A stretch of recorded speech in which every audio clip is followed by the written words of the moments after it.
আপুনি বাৰু জানেনে আপোনাৰ কৰ্মই মা লক্ষ্মীক অসন্তুষ্ট কৰিব পাৰে?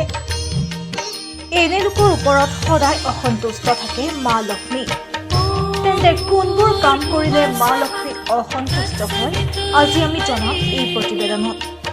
আনৰ লগত তিক্ত কথা কোৱা লোকক মা লক্ষ্মীয়ে কেতিয়াও ভাল নাপায়।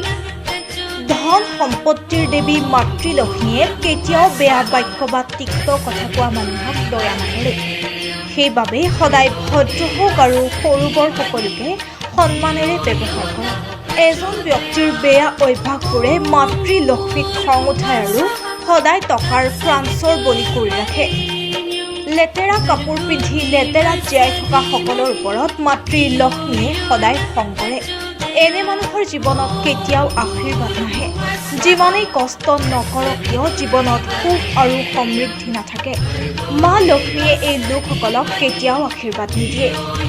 সেইবাবে প্ৰতিদিনেই গা ধুই চৌপাশ পৰিষ্কাৰ কৰি ৰাখিব লাগে। লগতে পৰিধান কৰিব লাগে পৰিষ্কাৰ বস্ত্ৰ। সূৰ্য উদয়ৰ পিছতো শুই থকা লোকৰ জীৱনত কেতিয়াও নাপায় মা লক্ষ্মীৰ সুখ। এনে লোকে দুখ আৰু দৰিদ্ৰতাত জীৱন কটাবলগীয়া হয়।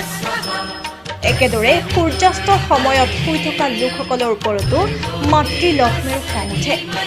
তেওঁ কেতিয়াও এনে ঘৰত বাস নকৰে য'ত মানুহে সন্ধিয়া শুই থাকে, কাৰণ এই সময়ত ঘৰত মা লক্ষ্মীৰ আগমন হয়।